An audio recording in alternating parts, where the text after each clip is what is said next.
I'd like to take a moment to introduce the presenters for today's webinar. Julian Rimmer is Price's Specialty Products Manager. Julian oversees new product development at Price and is the head of research. Julian participates in numerous industry organizations advancing the use of sustainable building products, such as the Center for the Built Environment.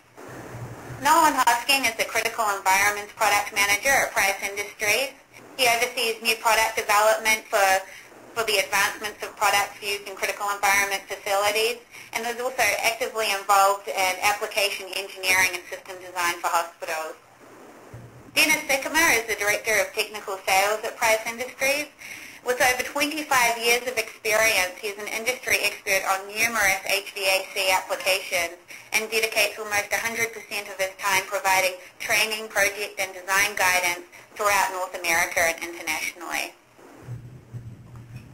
And with that, I'd like to pass the presentation over to Nolan Hosking. Thanks, Angeline, and thanks everyone for joining us today. As Angeline mentioned, today's webinar is going to be on some emerging design trends as far as air distribution in patient room goes.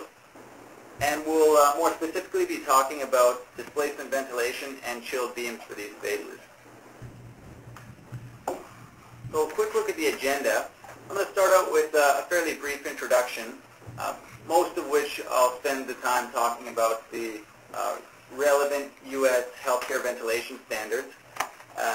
And most specifically, I want to talk about some of the changes that are potentially coming up to these standards. Then I'll pass things off to Julian Rimmer, who's going to discuss the topic of displacement ventilation in patient rooms. Among other things, Julian's going to talk about some of the research that's taken place over the past few years. Julian's been directly involved with a lot of this research, so he's very familiar with the studies, and he's got a pretty good summary of some of the key findings from this research. After that, Dennis Sycamore is going to talk about chilled beams in patient rooms, and he'll give a bit of a background on the technology and get into some design considerations.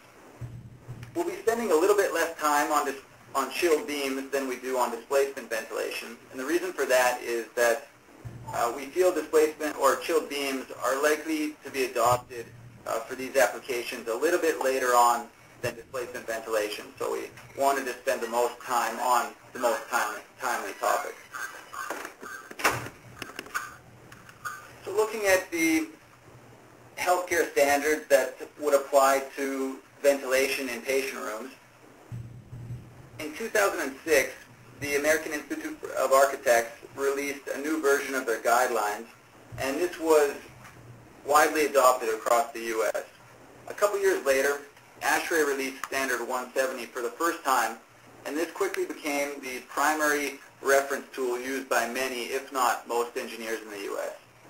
Recognizing this fact, the American Institute of Architects this year, when they released their latest edition of the guidelines, incorporated the ASHRAE Standard 170 instead of providing their own ventilation reference or ventilation standard, which is good to really avoid conflicting information and essentially confusion in the industry.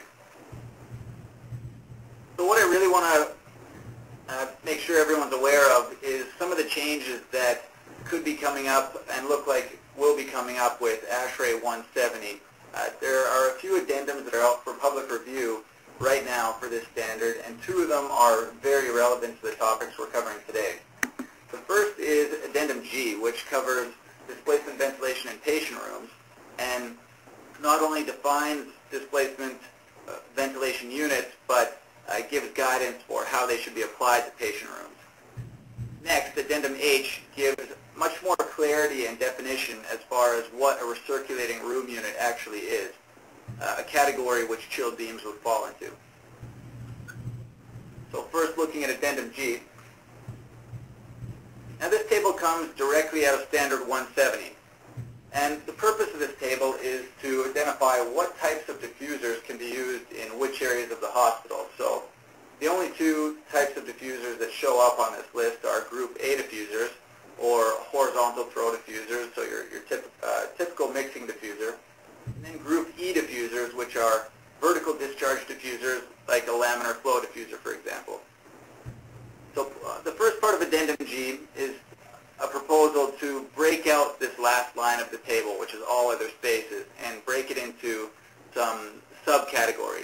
one of which would be single-bed patient rooms. The proposal is that a Group D diffuser gets added to the suitable diffuser list for these areas, and what a Group D diffuser is would be a displacement ventilation diffuser. Further to Addendum G, if we look at the minimum total air change requirement for patient rooms, there's been an added note which would now allow you to apply the 6 total air changes per patient room. Instead of applying it to the entire volume of the room, now you could apply it to the volume of the room from the floor to 6 feet above the floor, so essentially the occupied zone. What that does is by providing 6 air changes per hour to the occupied zone instead of the total room, now we're actually looking at providing only 4 air changes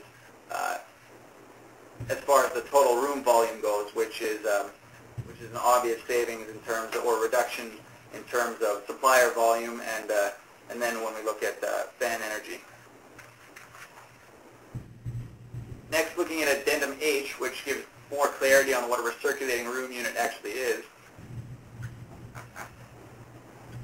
Table 7.1 from Standard 170, it indicates that there's no requirement as far as using recirculating room units in patient rooms, and so what that essentially means is no restriction. But when you review the standard, you'll see that it's very vague and unclear as to what ASHRAE actually means by recirculating room units. So I think for this reason, there's probably been a hesitation in the industry to use any such unit in a patient space, just for fear that it wouldn't be done correctly.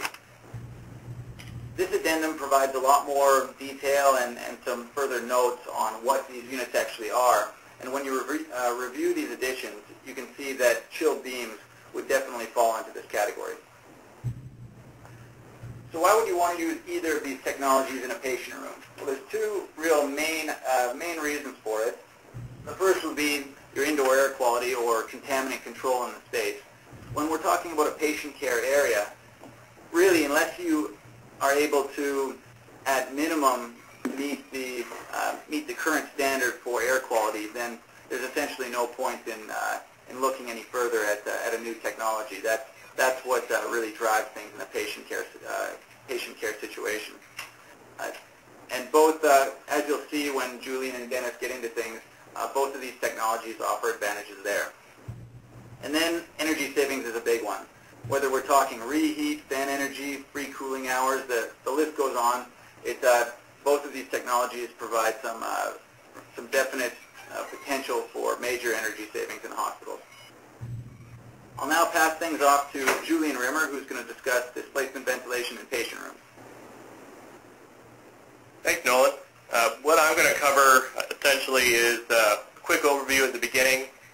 Then we're going to get through some theory and design considerations, lead into an example where we're going to talk about potential energy savings, then move into research where I'll recap some of the work that we've done as well as some other work that has been done in the industry.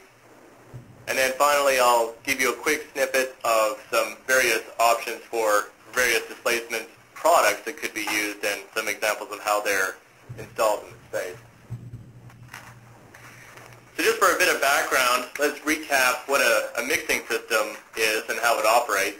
We typically have about 55 degrees supply air, and that's injected into the room at high velocity by a mixing diffuser, which is typically located at the ceiling. So the image on this slide is showing a diffuser on the far right ceiling, where you can see there's a blue ring around the outlet. That's injecting air at high velocity, which travels across the ceiling. And the main point of this is to insert the air with as much momentum as possible so that it's going to pull room air into it and basically churn the entire space. And that's going to create a homogeneous environment in the room with basically the even temperature distribution from floor to ceiling and even contaminant distribution from floor to ceiling, using the premise that the solution to pollution is dilution. With displacement ventilation, we're doing essentially the complete opposite of this. We're injecting air into the room at very low velocity so that we don't mix at all, and we're using the heat sources in the space to actually drive the momentum. So the heat sources warm up the air around them, causing a thermal plume. that drives air up to the upper space, which pulls clean air from the floor level to which it's spread as it's come out of the outlet. We end up with some stratification in this type of environment because we've got the cool, clean air collecting at the floor level. It has to pass through the heat sources and then is trapped due to buoyancy at the high level in the space. So we're essentially now only conditioning the occupied zone. Some benefits of doing this are flexibility. As the heat sources move around the space, so do the plumes. So it's actually pulling the supply air towards them. So as you reconfigure or as people move around, the supply air distribution system will compensate. You get excellent air quality because the supply air needs to pass through the breathing zone before it can be exhausted. So you're getting the freshest air possible. And the plumes actually tend to isolate the occupants from each other. So you're not you're not sharing room air with anyone else. You get a high level of thermal comfort because you're injecting air at a little bit of a higher temperature, often in the high 60s, into the room, and that's so that we don't get trapped. But that also has the result of leading to a very thermally comfortable environment, especially once we consider that we're introducing air at such low velocity, typically around 40 feet per minute. The velocity also leads to it being quiet, and all of these tend to benefit the owner on the energy side, which we'll get into in a few slides. Typical applications in healthcare include patient rooms is probably the most obvious choice to start because they're a fairly common room in a hospital. But also there's other spaces that tend to share mechanical equipment and can benefit from the advantages of displacement ventilation, such as waiting rooms where you really want to isolate people and not share contaminants too much. Exam rooms tend to be a similar type of space to patient rooms. And then lobbies, atria, conference rooms, auditoria, these types of spaces that tend to have higher ceilings and can benefit a lot on the energy side from only conditioning the occupied zone. And then hallways and nursing stations, family rooms, respite rooms, areas like that, all tend to be adjacent or very close to patient rooms and often share the mechanical system, so it can benefit from using this as well. The main driver in this system is the thermal plume. So the thermal plume arises because we're warming the air around us. That becomes buoyant and lifts up away from the occupant and gets trapped at a high level. That's causing a convection current around the entire person in an occupant's case, or could be a computer in a load situation. But this convection current actually pulls conditioned air over the body, cooling it and supplying fresh air to the breathing zone. So we end up with a stratified environment again because we've got the cool air at the floor, the heat's being picked up in these thermal plumes, and those are being trapped up at a high level. So we often end up with return air temperatures in the mid-80s and a supply air temperature in the high 70s. This also tends to cause a one-dimensional air pattern. We've placed conditioned air everywhere on the floor, so it's freshest at the floor, and then as it rises through the space, it goes through the breathing zone up to the upper space. And there's really no horizontal air movement, or not much at all, because it's all being driven by the plumes. So we end up with this one-dimensional air distribution, which works out really well from a flexibility standpoint, because you can essentially locate diffusers anywhere in the space. Also, as a major benefit on the air quality side, you can imagine as we're pulling fresh air across our bodies and it's carrying contaminants away from the breathing zone, we're going to end up with a fresher area at a low level in the space and a more contaminated area at a high level. And a good measure of this is the ventilation effectiveness, which is basically the ratio of contaminants at the exhaust compared to that in the breathing zone. The table on the bottom right is a table out of ASHRAE standard 62.1, and it recognizes that displacement ventilation has a higher ventilation efficiency than that of mixing. So that would indicate that the air quality in the room, or where the occupants are, is better than that that's being returned to the main system. In commercial spaces, that means you can reduce the air change rate in most areas of the country. where local code allows, of course.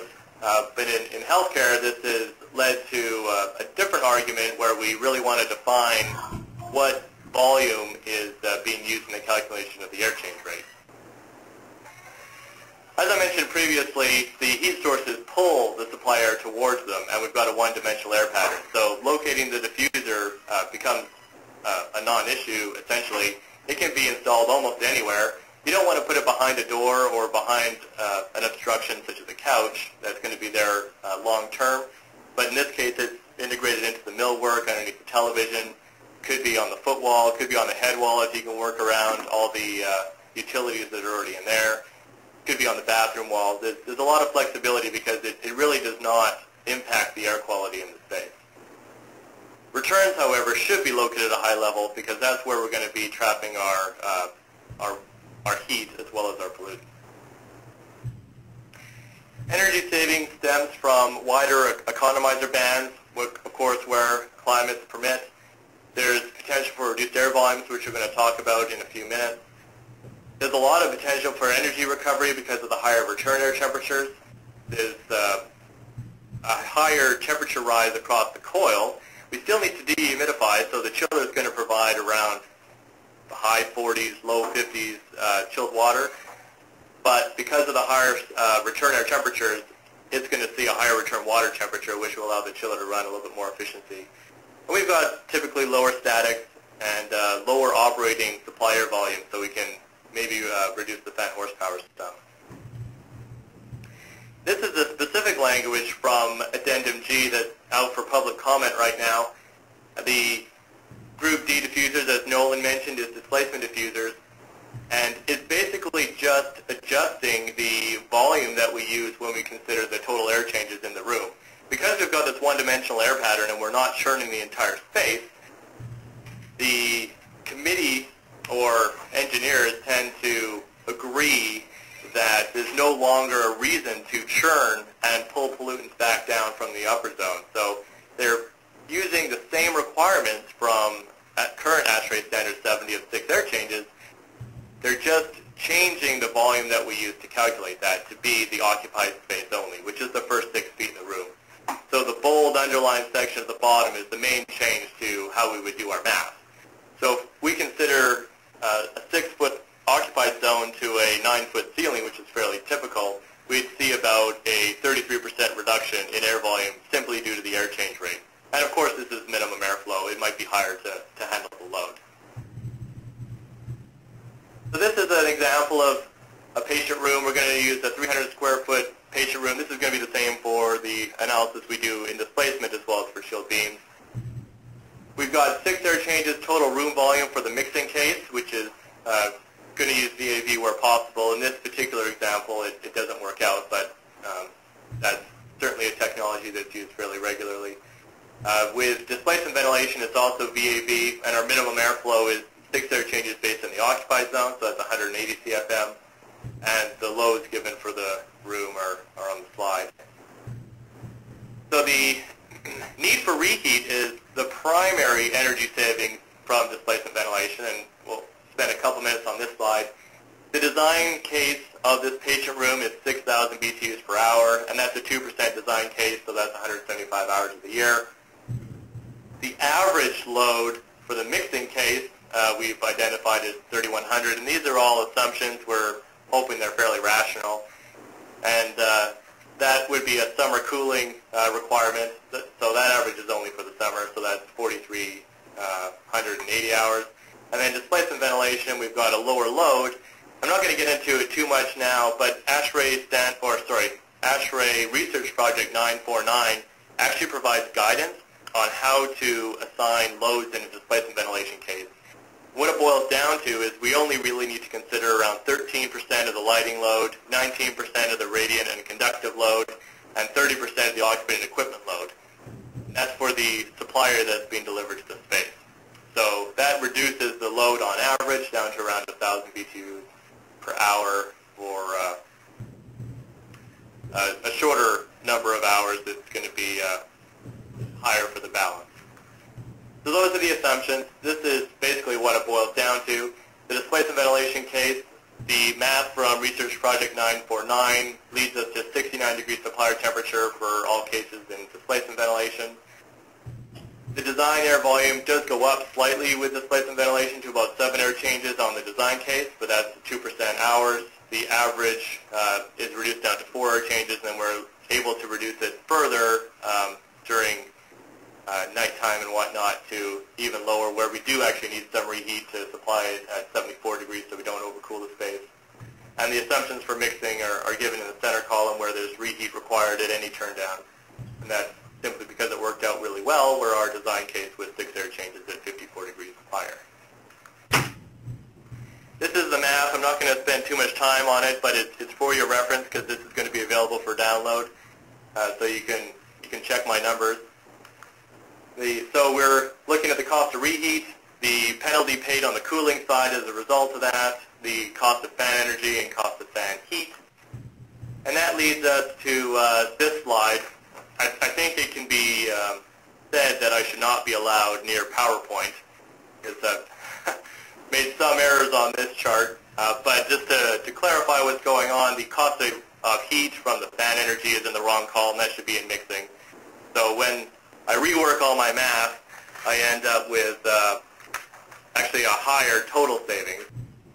This is the math. I'm not going to spend too much time on it, but it's for your reference because this is going to be available for download, so you can check my numbers. So we're looking at the cost of reheat, the penalty paid on the cooling side as a result of that, the cost of fan energy and cost of fan heat. And that leads us to this slide.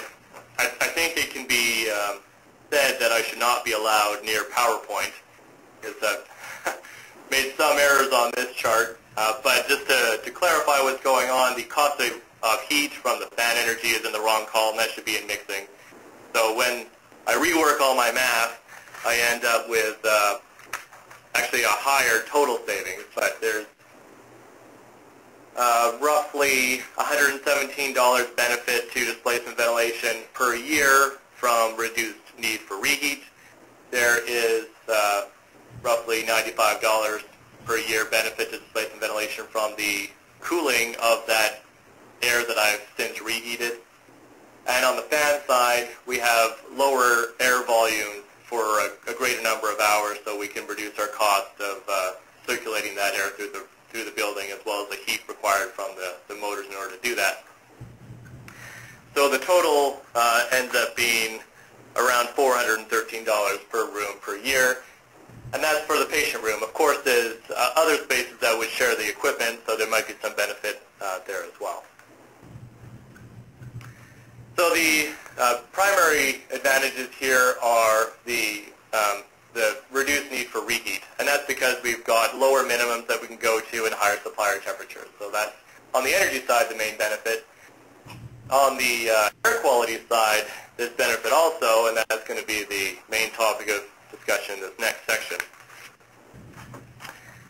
Several years ago, we were approached by a couple engineering firms, Stantec Engineering out of Canada and Mazzetti Engineers out of the U.S., who were working with Kaiser Permanente as well as some other healthcare providers to investigate technologies that could reduce the cost of healthcare, that could improve air quality, reduce the time required for recovery, and limit hospital infection. So these engineers did a tour basically investigating several technologies, and they approached us to see whether or not we'd be willing to participate in some mock-ups and CFD analysis, which of course we were.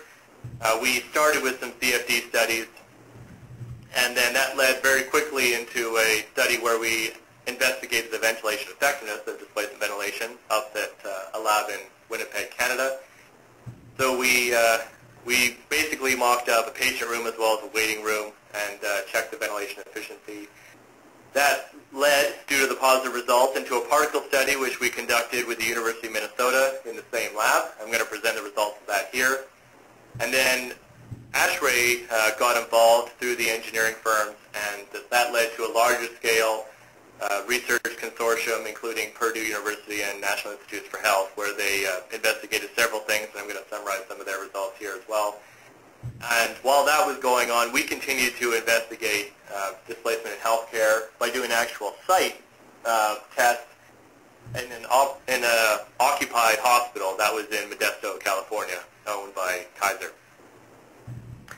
So the results from the particle study, this is basically the setup. I won't get into it too much, but here are the results.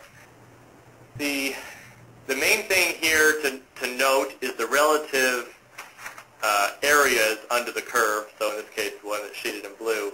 The actual numbers on the graph are fairly arbitrary, and they do change from test to test. But what's important is the trend that we're seeing. The two blue lines, the one that's got the shading underneath it as well as the one that's got the lower spike, are the displacement ventilation cases. This is for the particles injected at a patient lying in a bed, and we're measuring the concentration at a caregiver standing beside them. The small blue line, or the lower magnitude blue line, is for 5-micron particles. The big blue line's for the 2-micron. And the red and orange lines are for the mixing case, with the higher peaking line for 2 particles and the smaller for 5. The reason we care about the shaded areas is because that's the actual dose. The risk of infection is due to the amount that an occupant is exposed to the contaminant, there we go, rather than just the sheer number of them in a short burst of time. So it ends up being based on the dose, which is this blue area here. So this table basically summarizes that. And we can see when we measure the caregiver with the source of the patient, which is the top table, there is only a slight difference in either way, so we'll just say that it's even between the displacement and the mixing cases for 0.3, 0.5, and 1-micron particles. It's important to note, however, that the displacement case is for 4 air changes instead of 6, which is for the mixing case.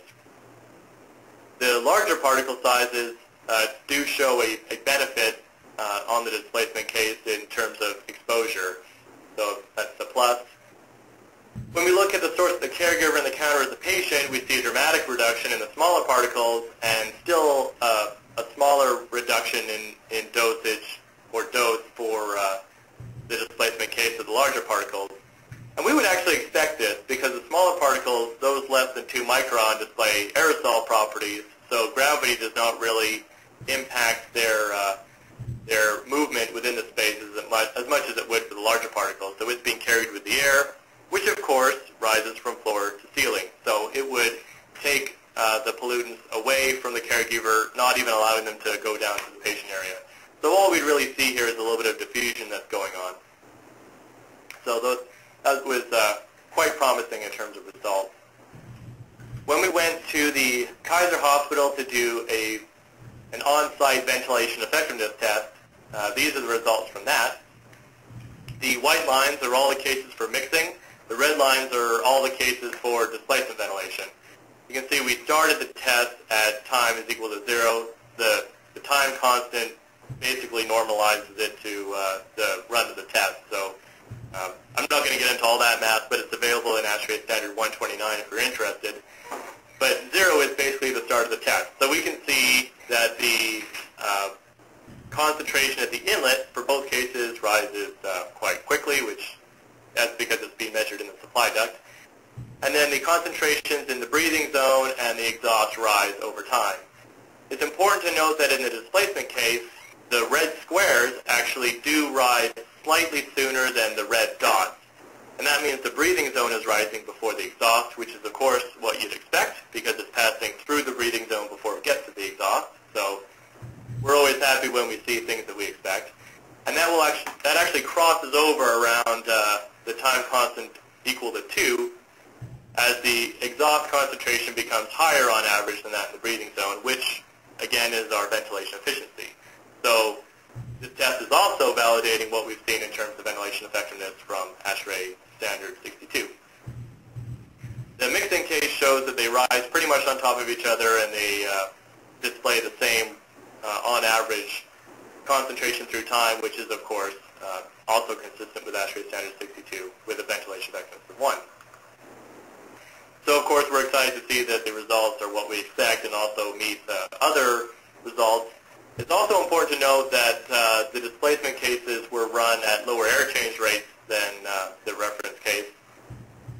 I think I've made a slight error on this table as well. This paper is being published later this year, and the actual air change rates for the displacement case are 4, 4, and 3, and the mixing case is actually 6. But you can see the breathing zone ventilation efficiency for the displacement case averages out to be significantly higher than that in the breathing zone for both the step-up and decay procedures. So lessons learned from the research that continued to run through the engineering firms in ASHRAE basically are that the occupant movement has little impact on the air quality. The local churn you get from people moving about did have a short-term impact on it, but as we've seen in our lab as well, it actually is very difficult to mix air streams quite well. We've seen that when we were mixing dual duct boxes, and it's hard to get a consistent mixing downstream of the box. So 1 or 2 occupants walking around the room, it might have a slight impact on the way the air is moving through the space, but it actually doesn't mix up the air that much, which of course is good for air quality. In climates with extreme solar gains, it was observed that it's often a good idea to have supplemental cooling, maybe as a radiant panel, but of course the first step would be to try and reduce the load in the first place due to shading or something on the external or orientation of the building. In cold climates, auxiliary heating is a good idea because these air quality conditions are, as tested thus far, only applicable for cooling modes or slightly cool temperatures. So if you need heat, then it's a good idea to provide auxiliary heating. And then the transfer grill that goes from the patient room to the toilet should be located at a high level, and that's basically to protect the air system from short-circuiting somewhat. If you left a gap under the door, which is a common practice, that's where the cleanest air is, and that's where the toilet houses an exhaust. So if the cleanest air is going into the toilet, it's being exhausted before it has a chance to go to the occupied space.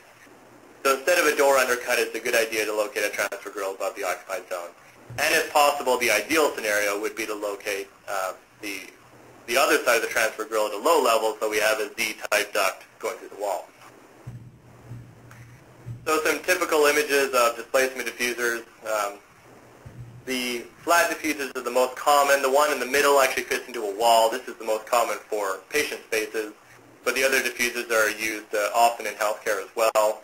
The one on the top left is used all the time in waiting spaces.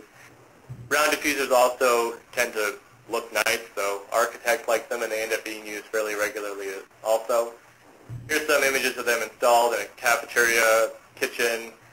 The cafeteria also has diffusers located underneath bench seating.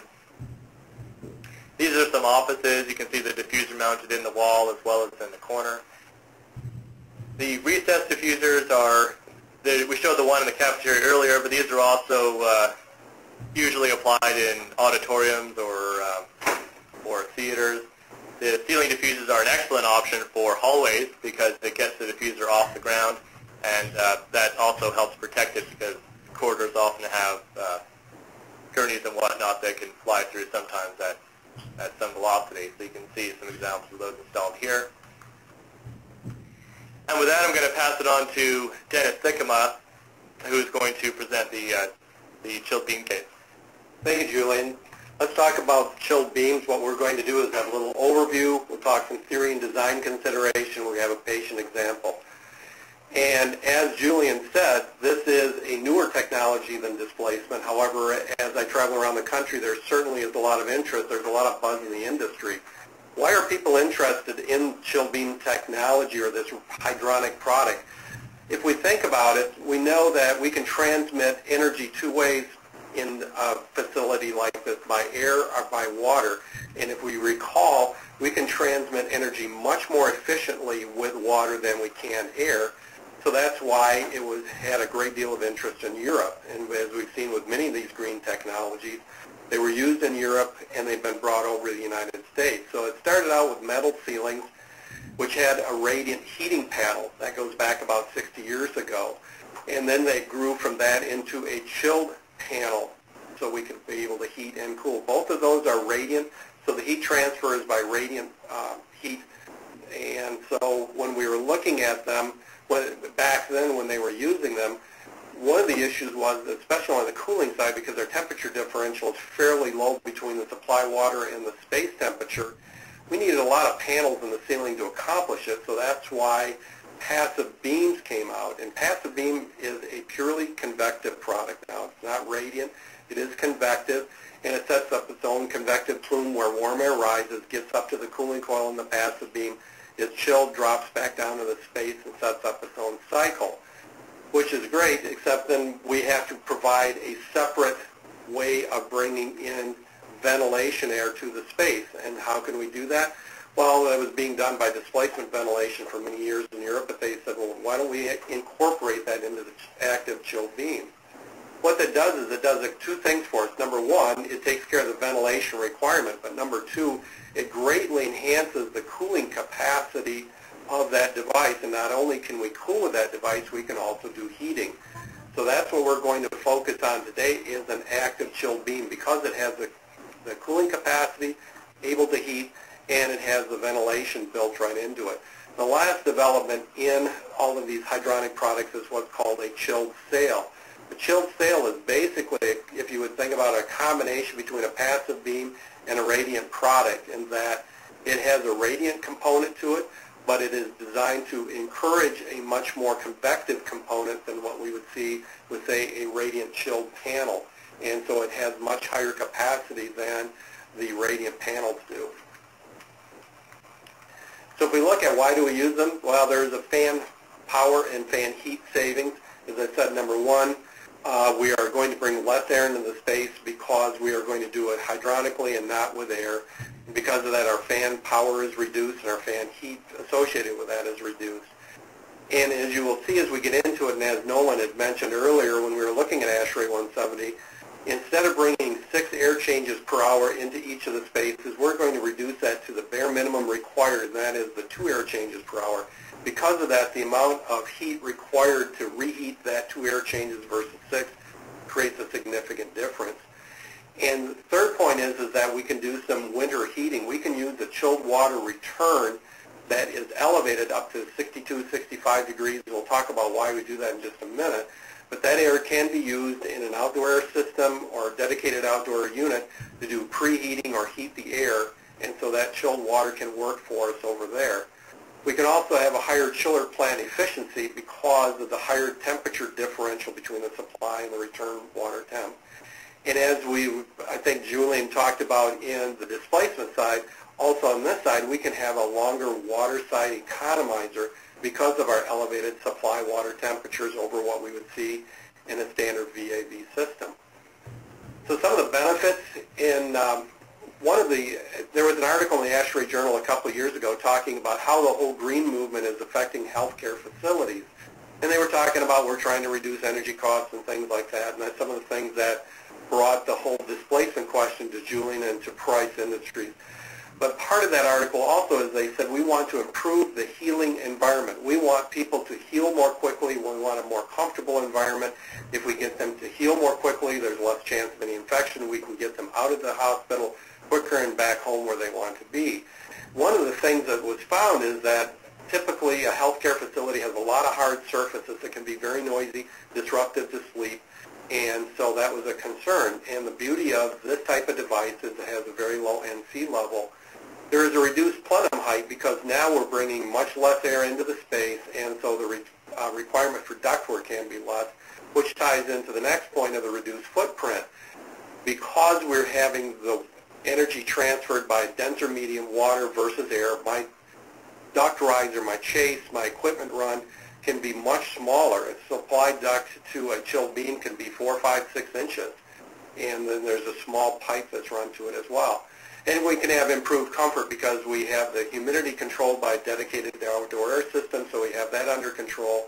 And the room air velocity can be lower in this type of system, creating comfort as well. So here is what is called an active chilled beam. And before we get into some of the recommendations, let's just walk through the beam first of all so we fully understand how it works.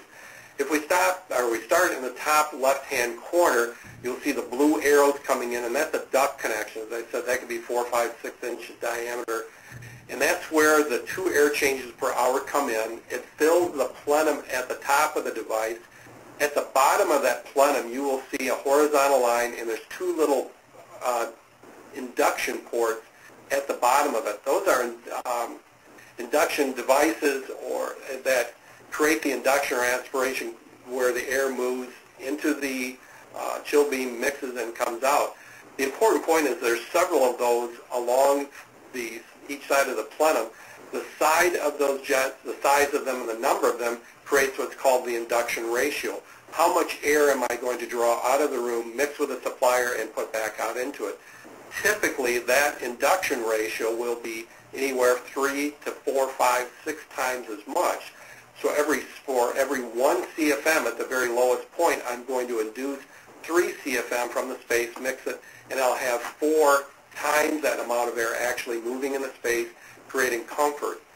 Moving back to the device, you will see some red arrows coming up through the bottom of it. That is the warm air that's being drawn to it. Number one, due to the fact that it has a buoyancy, it's a convective plume of warm air.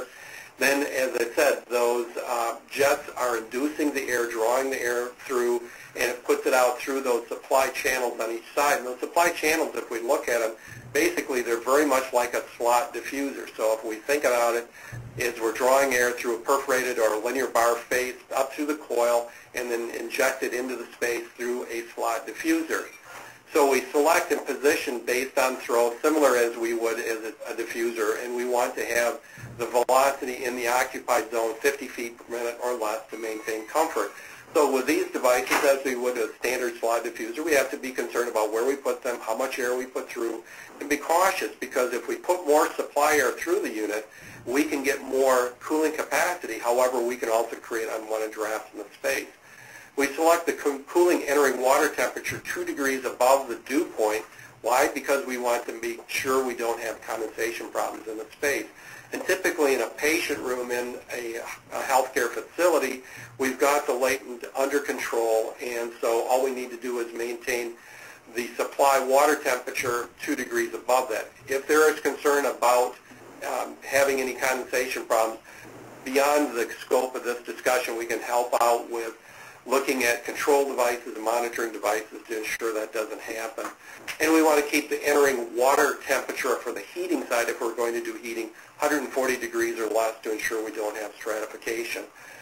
Now, one of the questions is, what about maintenance? Well, there are no filters to change because there is not a filter in the space. It's all done at our dedicated outdoor system. We have low velocity, so we'll have very little dirt or lint buildup. So typically that coil would only need to be addressed or cleaned about every 5 to 7 years. So as we said, we look at the primary air quantity, we're going to go from 6 air changes per hour down to 2 air changes per hour because it's 100% outdoor air. Reduces fan horsepower, significant savings there, reduces the reheat requirement, and our chilled water return temperature can be elevated, and it can be used for preheating the air in the reheat system. It eliminates the common return. This is an important point. If we look at a standard mixed air system and a standard VAV, we're going to have a certain amount of air return. If we're bringing 2 air changes in, 4 air changes are going to have to be returned. They go through a fairly low efficiency filter brought into the space, which can mix and create a potential for infection. With this system, we have a dedicated outdoor system. The 2 air changes per hour are exhausted out. There is no potential for mixing. And as we said before, there's a lower noise level, creating a better healing environment. So back to the example, this is similar to what Julian has shown for the displacement. Now we're going to focus on chilled beam versus a more conventional VAV overhead system. The 300 square feet would require 2 air changes per hour, which would be 90 CFM required for supplying the chilled beam. That would be our outside air requirement for both VAV and the chilled beam. But because we have 6 air changes per hour required for VAV, it'd be 270 CFM. Supply temperature, 55, 54 degrees, pretty comparable. Required static pressure chilled beam, about a 1/2 inch. We can see 3/4 to 1 inch on the VAV, so there's going to be a requirement for more static pressure, more fan horsepower to accomplish that. The leaving air temperature off the coil on the chilled beam would be about 50 degrees because we want to dry that air out efficiently. Then to elevate the supply air temperature up to about 55 degrees, it'd be a runaround coil, heat wheel, something like that. Then our chilled water supply temp, as I said, it would be higher for the chilled beam because we want to ensure we don't have condensation problems in the space. So it's 57 to 62 versus 45 to 55 in the typical VAV system.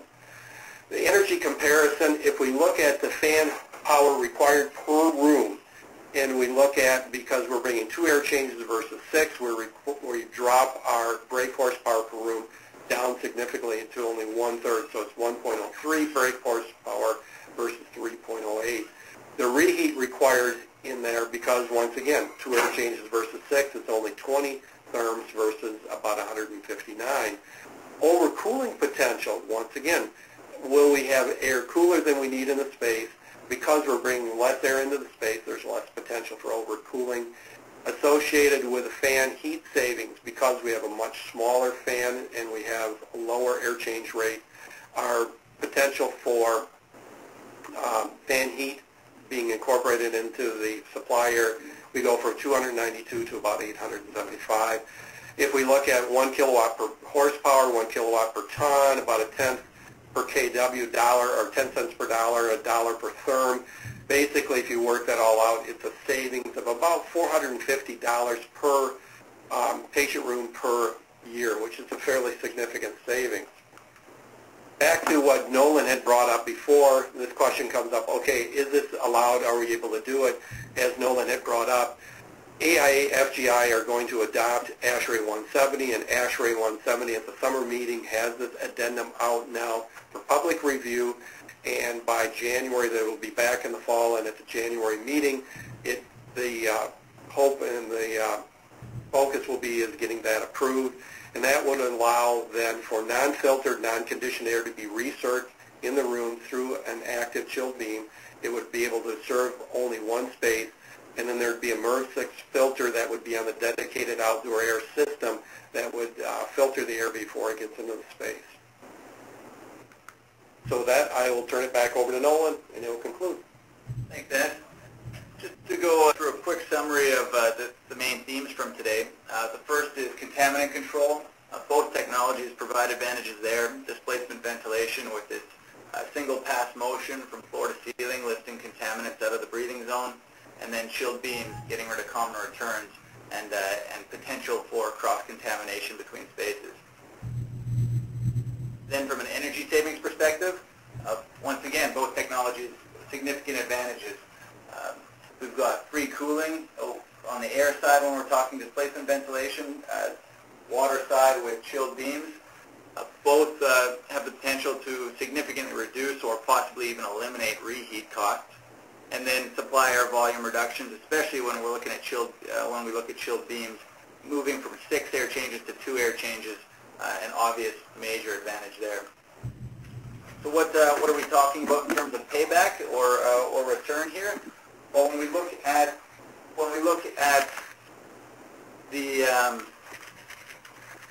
McGraw-Hill data for your average U.S. hospital size and number of patient rooms, we're looking at upwards of $100,000 a year in annual savings. So far from a trivial total, and it's something that's definitely going to be attractive to owners. So that concludes the presentation portion of the webinar. I'll pass things over to Angeline. Thank you very much. I'd like to thank our presenters, Julian, Nolan, and Dennis today for the great presentation that they delivered. We have about 10 minutes now allowed for questions and answers, and I'd just like to touch on again how you can submit those questions. We have already received several during the course of today's presentation. You'll remember you have a WebEx toolbar that should be visible in the corner of your screen. You can use either the chat function indicated by the speech bubble or the Q&A function indicated by the question mark to submit those questions to all panelists. So with that, we'll go ahead and get started with the first question. Okay, thanks, Ange. First question for you, Julian, will be with displacement ventilation, is there a concern with picking up dirt from the floor, contaminants off the floor? Thanks, Nolan. No, is the short answer. And the reason that is because we're introducing air into the room at such a low velocity that it doesn't have the capacity to pull particles off of the surface. The average supply air velocity at the outlets is usually in between 20 and 40 feet per minute. We might see some increased velocity right near the diffuser, but that tends to peak out around 50 or 55 feet per minute. About a third of what's required to actually pull particles off of the surface. So that's a common question, but it's not really a concern. Okay, thanks. Dennis, question for you with chilled beams. What would be the most significant differences between a chilled beam system and then that of a fan coil unit? That's a good question. Thanks, Nolan.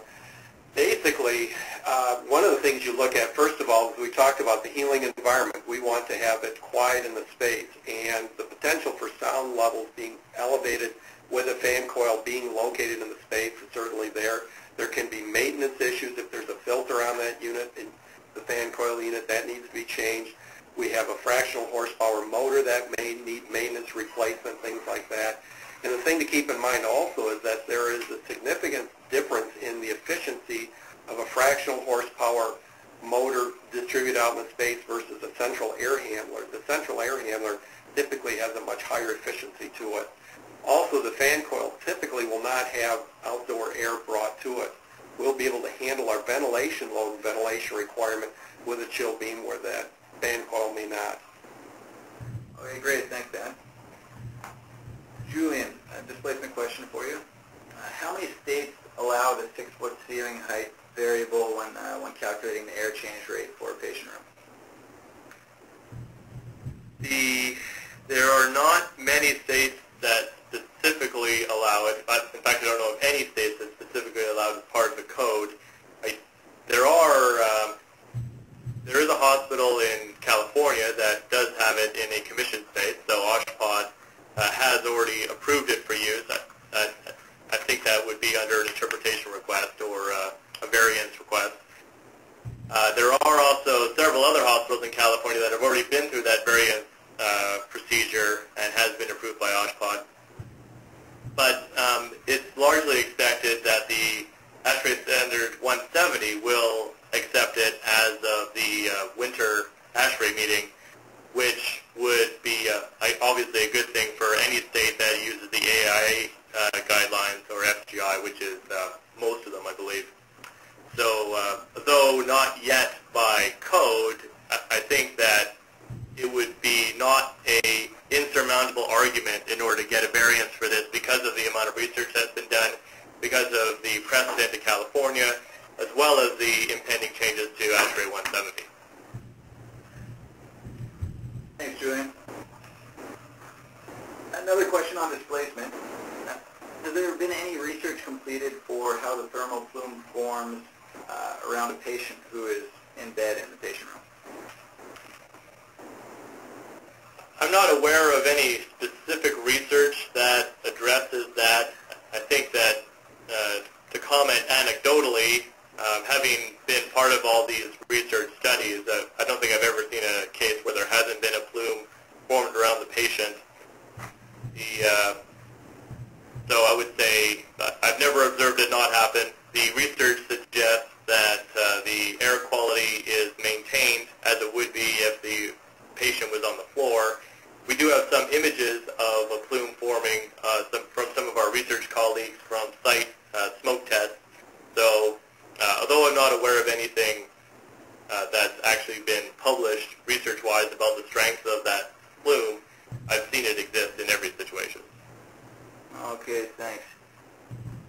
A question for you, Dennis. ASHRAE 170 calls for no recirculating units in critical care areas. Based on this, does that mean that chilled beams would not be acceptable in ICU spaces? That's correct. Presently, as the addendums are being written, it is patient room locations only. There may be someday that there will be some ability or opportunity to incorporate in more critical ICUs, isolation, both protective and airborne infectious, but at the present time, this is patient rooms only. Okay, thanks.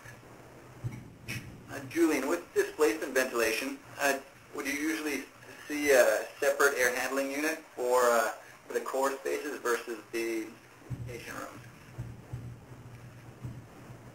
You would certainly see a separate air handling unit for the spaces that have displacement ventilation, but in my experience, the engineering firms tend to not stop at the patient room when employing displacement ventilation, because that makes ductwork and equipment system layout more awkward. It's easier to apply displacement ventilation to the offices, to hallways, to nursing stations, to other ancillary spaces that are in the same general area as the patient room. So that I would usually not, unless there's critical spaces that need to be supplied by a separate technology. And the reason you would have a separate air handling unit is because you would have a different economizer sequence, potentially, different supplier temperatures, heat recovery opportunities. It's basically a different unit design. Okay, thanks.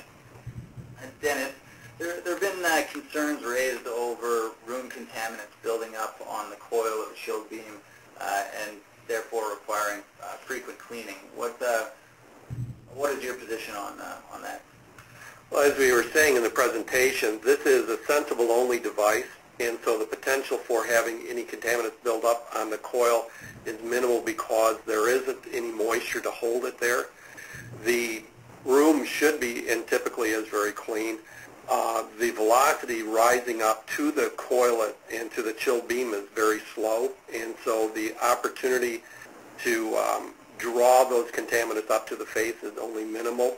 And as we were showing in the presentation, experience and anecdotal, we found cleaning is only every 5 to 7 years, so it's a very minimal opportunity for that. Okay, thanks. Next question is, Julian, how does displacement affect thermal comfort? Displacement affects thermal comfort positively. I had a slide that didn't really go into a lot of detail, but essentially the low supplier temperature, the low supply velocities and the high supply air temperatures tend to reduce draft significantly. There is a provision in ASHRAE 55 which requires that you limit your stratification to 5 degrees between the head and the ankle of occupants. That requirement has been built into ASHRAE's RP 949 design guidance. So if those methods are used, then the thermal comfort will not only be ensured, but in almost every case it's been demonstrated to be superior than mixing. And each of the research studies that I've mentioned thus far have all included a thermal comfort component which has verified that. All right, thanks, Julian. Another question for you. How are you dehumidifying in a BV system if you're only cooling to a discharge temperature of 69 degrees Fahrenheit? The dehumidification, of course, still needs to be accomplished. In the energy analysis, I didn't get into all the economizer opportunities and heat recovery opportunities because I wanted it to be more apples to apples comparison. But dehumidification does still need to take place. We have 2 air changes of outdoor air that we need to condition, and we would then use energy recovery, typically in a runaround coil or some kind of wheel to heat that back up. And when you do the math, it actually works out quite well. The elevated return air temperature is actually help you in this regard. All right, thanks, Julian. There's one question here I just wanted to answer quickly in regard to ASHRAE Standard 170 and the application of a MERV 6 filter. The MERV 6 filter would need to be applied in any case where there was going to be a condensing coil. So so it would be on either an air handling unit, or if there was a recirculating room unit that was doing any condensing, then that is where the MERV 6 filter would apply. you, Dennis. Can either of these technologies, displacement ventilation or chilled beams, be applied to operating rooms? Well, it makes a lot of sense. For instance, as Julian has discussed, the fact that the contaminants would be cleaner, and there's a whole research project going on at ASHRAE in regards to ORs and the different ways we do them. I think it's 1397, looking at different ways of minimizing the contaminants in the open wound in surgery. This is it's still a new enough technology that it's going, if there's any opportunity to do that, it's several years away. There is a study by the National Institute of Health that looked at OR, and there may be an opportunity for them to investigate this technology at some future time. Thank you very much, Dennis, Noel, and Julian. That does conclude our webinar today, and thank you for everybody else that participated.